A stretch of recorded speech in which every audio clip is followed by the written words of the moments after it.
Hi friends, ఎలా ఉన్నారు? నేనైతే బాగున్నాను. మీరు కూడా అదే విధంగా ఉండాలని శ్రీ భ్రవరంబ మల్లికార్జున స్వామివార్లను ప్రార్థిస్తున్నాను. మనం శ్రీశైలంలోని ప్రాకార ప్రాకారకుడ్యంలోని అద్భుత శిల్పాల గురించి తెలుసుకుంటున్నాం. దక్షిణ ప్రాకారం ఎడం చేతి పక్కన ఉన్న శివలింగంపై కాలు మోపి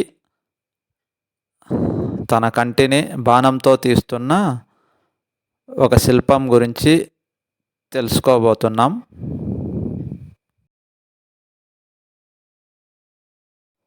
ఓం నమ శివాయ, శ్రీమాత్రే నమ. Welcome to my channel Sri 777 blogs. ఈరోజు మన టాపిక్ తిన్నాడు ఇచ్చిన కన్ను. ఒక శివలింగంపై తన కుడి కాలు పెట్టి ఉండి తన కంటిని బాణంతో తీస్తున్నట్టు కనపడుతుంది ఆ విగ్రహం. ఆ విగ్రహం కథ ఏంటో తెలుసుకుందాం. దాంతోపాటుగా భగవంతుణ్ణి పూజించడానికి భక్తి ముఖ్యమా, పవిత్రత ముఖ్యమా అనేది ఈ కథలో మనకు తెలుస్తుంది. శ్రీశైలం ప్రాకారం మీద ఓ చోట ఆశ్చర్యకరమైన శిల్పం కనిపిస్తుంది. అక్కడ ఒక శివలింగం, దానికి ఎదురుగా నంది, ఆ శివలింగంపై ఓ వేటగాడు. అతడి వేషం అలాగే ఉంది. చేతిలో విల్లమ్మలు, చెట్టు ఆకులనే వస్త్రాలుగా నడుం చుట్టూ కట్టుకున్నాడు. కాలు పెట్టి నుంచున్నాడు. ఓ చేత్తో బాణం పట్టుకొని కన్ను పొడుచుకుంటున్నాడు. పక్కనే యువతి, బహుశా అతని భార్య కావచ్చు. అతని చేతిలో వద్దు అని వారిస్తుంది. ఆమె కూడా విల్లులు ధరించి ఉంది. ఏమిటా కథ తెలుసుకుందాం. చాలా కాలం క్రితం సువర్ణముఖి అనే ఒక నది తీరంలో అడవిలో ఒక శివలింగం ఉంది. అత్యంత మహిమాన్వితమైన శివలింగం అది. దానిని రోజు ఒక భక్తుడు పూజిస్తుండేవాడు. అతడు బ్రాహ్మణుడు. రోజు నదీ జలాలను తెచ్చి చక్కగా అభిషేకం చేసి వేదమంత్రాలు చదివి చుట్టూ పూచే పూలను తెచ్చి మాలలను కట్టి చక్కగా స్వామిని అలంకరించి పండ్లను నైవేద్యంగా పెట్టి స్వామిని అర్చించేవాడు. ఇలా కాలం గడుస్తుండగా ఒకరోజు యథాప్రకారం పూజ చేయడానికి వచ్చిన అతడికి శివలింగంపై మాంసం ముక్కలు, కొన్ని పూలు కనిపించాయి. అయ్యో, నా స్వామిని ఎవరో అపవిత్రం చేశారే అంటూ అతడు చాలా బాధపడ్డాడు. వెంటనే వాటన్నింటిని తీసివేసి ఆ ప్రదేశమంతా శుభ్రపరిచి తన పూజను కొనసాగించాడు. మర్నాడు కూడా అదే పరిస్థితి. ఇలా కొన్ని రోజులు ఓర్పుగా ఎదురుచూసిన ఆ భక్తుడు సహనం కోల్పోయాడు. ఈరోజు ఏదో ఒకటి తేలిపోవాలి, ఈ పని చేస్తుంది ఎవరో పట్టుకోవాలి అని అనుకున్నాడు. దూరంగా వెళ్ళి ఓ చెట్టు చాటున కూర్చొని గమనిస్తున్నాడు. కాసేపటికి అక్కడికి ఒక వేటగాడు వచ్చాడు.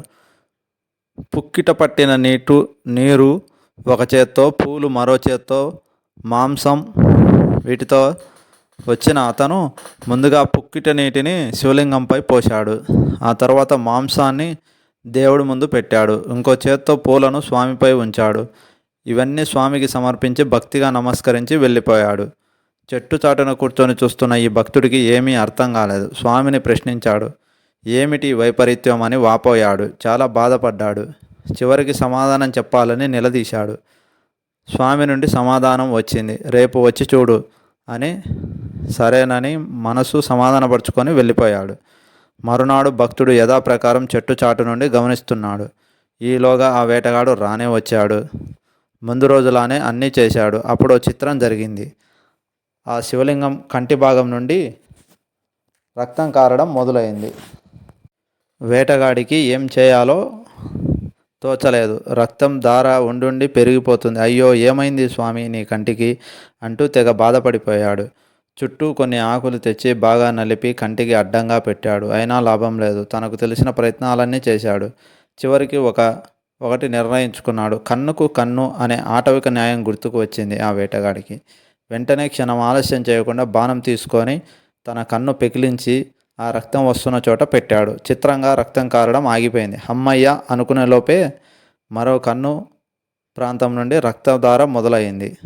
అయ్యో నా స్వామి అని బాధపడుతూ తాను రెండో కన్ను కూడా తీసి ఇవ్వడానికి సిద్ధపడి, తాను ఈ కన్ను తీసుకున్నాక తనకేమీ కనపడదు కనుక ఈ కన్ను ఎక్కడ పెట్టాలో గుర్తు పెట్టుకోవాలి కనుక ఒక కాలిని పైకెత్తి రక్తధార గారుతున్న చోట బొటన వేలు నుంచి మరో కన్ను తీసుకోవడానికి సిద్ధపడ్డాడు. అప్పుడు స్వామి ప్రత్యక్షమై అతన్ని అనుగ్రహించాడు. దాంతో భగవంతుణ్ణి ఆరాధించడానికి అన్నిటికంటే ముఖ్యమైనది భక్తి మాత్రమే అని ఆ బ్రాహ్మణుడు తెలుసుకున్నాడు. అతనికి కూడా స్వామి ముక్తినిచ్చాడు. ఆ వేటగాడి పేరు తిన్నాడు. స్వామికి కన్నిచ్చిన భక్తుడు భక్త కన్నప్ప పేరుతో ప్రసిద్ధుడయ్యాడు. ఆ స్వామి కాళహస్తీశ్వరుడు. తెలుసుకున్నారు కదా ఫ్రెండ్స్, మన శ్రీ మహాకాళేశ్ భక్త కన్నప్ప కథ మరియు శ్రీ కాళహస్తీశ్వరుడి మహత్యం గురించి. ఇంకో ముఖ్య విషయం చెప్పాలంటే, మహాశివభక్తులైన 63 మంది నయనార్లు సాక్షాత్ శివస్వరూపులు. అటువంటి వారిలో తెలుగువారు ఒకరున్నారు. వారెవరో కాదు, మన భక్త కన్నప్పనే. ఇది మనకెంతో గర్వకారణం. ఓం నమ శివాయ. శ్రీమాత్రే నమః. Welcome to my channel. నేను చేసిన వీడియోలు నచ్చినట్టయితే లైక్ చేయండి, షేర్ చేయండి, సబ్స్క్రైబ్ చేయండి. మరిన్ని వీడియోస్ కోసం కామెంట్ సెక్షన్లో కామెంట్ చేయండి. నా వీడియోస్కి వ్యూస్ బాగా వస్తున్నాయి, కానీ చూసిన వారు సబ్స్క్రైబ్ చేయడం లేదు. దయచేసి సబ్స్క్రైబ్ చేసుకోండి.